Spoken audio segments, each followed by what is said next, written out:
గత కొన్ని నెలలుగా ఉమ్మడి తూర్పుగోదావరి జిల్లా వాసులైతే పులి భయం అయితే వెంటాడుతూనే ఉంది. ఈ నేపథ్యంలోనే పోలవరం జిల్లాలో గత కొన్ని రోజుల నుంచి కూడా దాని యొక్క మొత్తం ఈ యొక్క ప్రాంతంలోనే తిరుగుతున్నటువంటి పరిస్థితి ఉంది. ఈ నేపథ్యంలోనే గత రాత్రి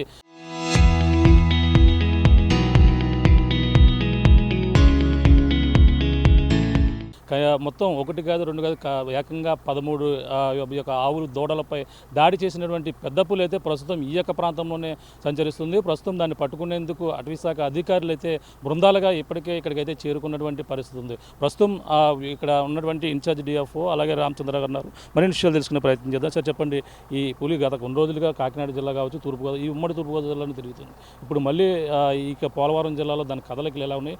రాత్రి కొన్నిటిపై అటాక్ చేసింది అన్నారు. ఎలా ఉంది సార్ దీని అప్డేట్?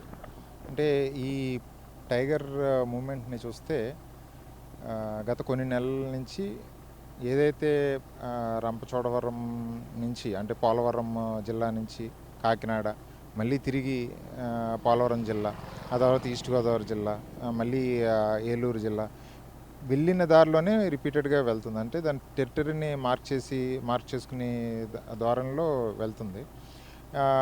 ఈ దీనిలో భాగంగా ఏంటంటే ఎక్కడైతే ఈజీ ప్రే క్యాటిల్ దొరుకుతుందో అక్కడ అటాక్ చేసి క్యాటిల్ని చంపుతుంది. సో పోలవరం జిల్లాలో ఏ రోజైతే ఎంటర్ అయిందో సో కంటిన్యూస్గా మనకు హనుమాన్ టీమ్స్ టైగర్ని ట్రాక్ చేస్తుంది. అవకాశం వచ్చినప్పుడల్లా చిక్కినప్పుడల్లా ట్రాంకులైజ్ చేయడానికి పూర్తి సన్నద్ధతో అటవీశాఖ శ్రమిస్తుంది. అయితే ఈ టైగర్ ఏంటంటే మనుషుల్ని అవాయిడ్ చేయటము, ఎప్పటికప్పుడు దాన్ని దిశను మార్చుకుంటాము. ఎక్కడా కూడా అంటే మనం కూర్మాపురంలో చూసిన పరిస్థితులు ఇక్కడ లేవు. ఇక్కడ అన్నీ కూడా కొండ ప్రాంతం, కొండ ఎక్కడన్నా నైట్ టైము కొండ మీదకి వెళ్ళిపోతుంది, ఎర్లీ అవర్స్లో కింద దిగుతుంది. ఎక్కడన్నా సఫిషియెంట్గా ఇక్కడ క్యాటిల్ దానికి ఉంటుంది, పశువులు ఉంటున్నాయి, విడిచిపెట్టేసినవి కానీ కట్టేసినవి కానీ క్యాటిల్ సఫిషియెంట్గా ఉంటుంది, వాటి ఈజీగా అటాక్ చేస్తుంది. ఆ సందర్భంగానే నిన్న నైట్ ఇవాళ ఎర్లీ అవర్స్లో సుమారు 13, అలాగే ఇప్పుడు రీసెంట్గా కూడా నైట్ చంపింది ఇంకోటి కూడా తెలిసింది. సో 14 క్యాటిల్ కిల్ అయితే జరిగింది. అన్నీ కూడా కట్టేసి ఉండటం వల్లే జరిగింది. సో మేము ఇక్కడ ఉన్న రైతులకు కూడా అవగాహన కల్పిస్తున్నాం. కట్టేసి ఉండి ఇక్కడ ఎవరు కూడా ఇదంతా ఖాళీ చేసిన ప్రాంతం, ఇక్కడ ఎవరు ఉండట్లేదు, నివాసం ఉండట్లేదు. ఓన్లీ పశువుల్ని ఇక్కడ పెట్టేసి వాళ్ళకి అలాట్ చేసినటువంటి గ్రామాల్లో నివాస స్థలాల్లో ఉంటున్నారు. సో ఎప్పుడైతే ఎవరూ లేకుండా ఉండి ఇక్కడ అందులోకి ఆ పశువులను కట్టేసి ఉంచడంతో అంత ఎక్కువగా మనకి ఈ క్యాటిల్ కిల్ అన్నది జరగడం జరిగింది. సో ఫార్మర్స్ కూడా అలర్ట్ చేశాము, నైట్ అయితే మీరు కట్టేసి ఉంచొద్దు. సో ఫ్రీగా ఉన్నట్టయితే అది టైగర్ ఒకవేళ వచ్చినా సరే 1, 2 అంతకు మించి క్యాటిల్ కిల్ చేసే సందర్భాలు ఉండవు. ఎప్పుడైతే అన్నీ కట్టేసి ఒక చోట ఉండటంతో అవి ఎటు వెళ్ళలేని పరిస్థితి, టైగర్ వచ్చి హ్యూమన్ డిస్టర్బెన్స్ కూడా లేదు కాబట్టి ఉన్న అన్నింటిని కూడా చంపి వెళ్ళటం జరుగుతుంది. సో మనకి 19 హనుమాన్ టీమ్స్ అన్నీ కూడా టైగర్ని ట్రాక్ చేస్తుంది. 2 డ్రోన్ టీమ్స్, ఒక 4 ట్రాంక్యులైజింగ్ టీమ్స్, అలాగే విహెచ్ఎఫ్ యాంటనాతో ఎక్కడ స్పష్టంగా సిగ్నల్స్ తోటి మనం ఎటువైపు ఉందన్న ట్రాక్ చేయడానికి 2 టీమ్స్ ఉన్నాయి. RRT టీమ్స్ ఉన్నాయి. అలాగే ప్రజల్లో అవగాహన కల్పించడానికి, విలేజర్స్లోకి వెళ్ళటానికి టీమ్స్ ఉన్నాయి. సుమారు 100 మంది శ్రమిస్తున్నాము కంటిన్యూస్గా, ఉదయం నుంచి నైట్. మళ్ళీ నైట్ షిఫ్ట్ వేరే టీమ్స్ వస్తున్నాయి, మళ్ళీ ఉదయం వేరే టీమ్స్ వస్తున్నాయి. ఇలాగా 24/7 అటవీశాఖ ప్రయత్నం చేస్తుంది. అలాగే రెవెన్యూ పోలీసును కూడా వారితో కూడా మేము కోఆర్డినేట్ చేసుకుంటున్నాం, ఎక్కడా కూడా అన్టువర్డ్ ఇన్సిడెంట్స్ జరగకుండా. సో ఇక్కడ కూడా ఈ రోడ్ని బ్లాక్ చేయడం జరిగింది. గోకవరం నుంచి ఏదో దేవీపట్నం వచ్చి రోడ్ని కూడా బ్లాక్ చేయడం జరిగింది. సో అన్ని చర్యలు, అన్ని ప్రికాషనరీ మెజర్స్ తీసుకుంటున్నాము. ఖచ్చితంగా అతి త్వరలో దీన్ని ట్రాంక్యులైజ్ చేసి జూకి తరలించడానికి అన్ని ఏర్పాట్లు చేస్తున్నాము. ప్రజలు మాకు సహకరించాలి, ఇప్పటివరకు సహకరించారు. సో ఏదైతే క్యాటిల్ కిల్ జరిగిందో ఆన్ ప్రయారిటీ బేసిస్ ఇమ్మీడియట్గా అయితే ఇవాళ ఈవినింగ్ కానీ లేకపోతే రేపు మార్నింగ్ కానీ వారికి అందరికీ కూడా కాంపెన్సేషన్ ప్రభుత్వం నుంచి ఇవ్వడం జరుగుతుంది. సో దానికి అటవీశాఖ అన్ని చర్యలు తీసుకుంటుంది. వారికి కూడా, ఫార్మర్స్ కూడా చెప్పాము. ఈవెన్ యానిమల్ హస్బెండరీ డిపార్ట్మెంట్ కూడా ఈ సంఘటనలు చాలా అన్ఫార్చునేట్ ఇన్సిడెంట్స్ ఇవన్నీ కూడా సో కన్సిడర్ చేసి వాళ్ళు వాల్యుయేషన్ రిపోర్ట్ ఇవ్వమని చెప్పాము. దానికి తగ్గట్టు వాళ్ళకి పేమెంట్స్ కూడా చేస్తున్నాం. ఇప్పుడు తిరిగిన ప్రాంతాలే తిరగడానికి ప్రధాన కారణం ఏంటంటే గతంలో అక్కడ ఏదైతే పాపికొండల అభయారణ్యంలో విడిచిపెట్టారో అక్కడి నుంచి తిరుగుకుంటూ మన కాకినాడ వరకు కూడా రావడం జరిగింది. మళ్ళీ తిరిగి ఈ యొక్క పోలవరం జిల్లాలో ఇదే ప్రాంతంలో 3-4 సార్లు తిరిగినట్టుగా తెలుస్తుంది.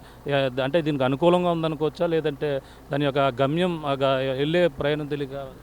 అంటే యూజువల్గా ఏంటంటే వాటి టెరిటరీని ఎస్టాబ్లిష్ చేసుకుంటంలో భాగంగా అది తిరుగుతూ ఉంటుంది.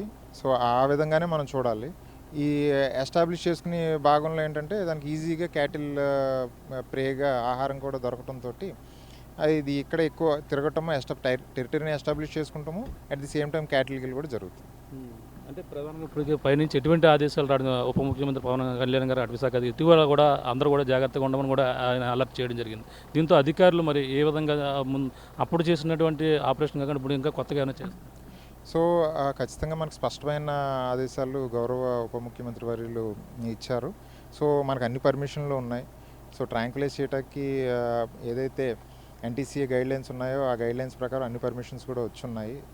హనుమాన్ టీమ్స్ అన్నీ కూడా సిద్ధంగా ఉన్నాయి. అయితే కోర్మాపురంలో ఉన్న పరిస్థితులకి ఇక్కడికి చాలా డిఫరెన్స్ ఉంది. మీరు చూసినా సరే మీరు అది అప్రిషియేట్ చేయగలుగుతారు.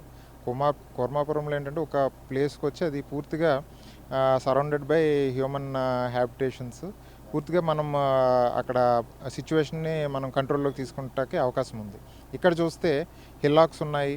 సో టైగర్ హిలాక్ పైకి వెళ్ళిపోతుంది, ఏదో ఒక టైంలోకి కిందకు వస్తుంది. నియర్ బై క్యాటిల్ సఫిషియెంట్గా ఉన్నాయి, క్యాటిల్ కిల్ చేయటం, మళ్ళీ కొండ ప్రాంతానికి వెళ్ళిపోవటం, అటవీ ప్రాంతానికి వెళ్ళిపోవటం, ఇలాగా చేయటం వల్ల ఈ రెస్క్యూ అన్నది ఇన్ని మంత్స్ టుగెదర్ పడుతూ ఉంది. బట్ మా వైపు నుంచి మేము 100% ఎఫర్ట్ అయితే అటవీ శాఖ పెడుతుంది.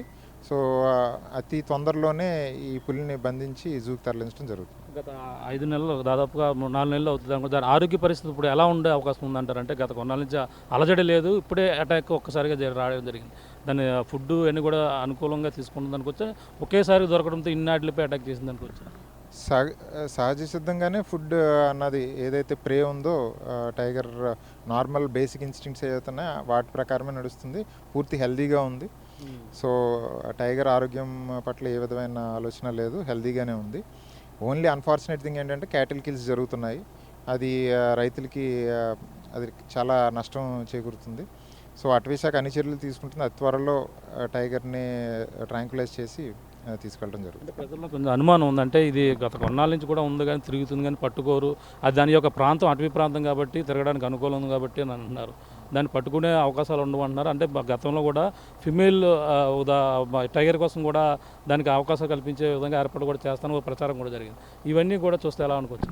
సో రిలీజ్ చేసినప్పుడు ఈ అన్ని ఆలోచనలు ఉన్నాయి.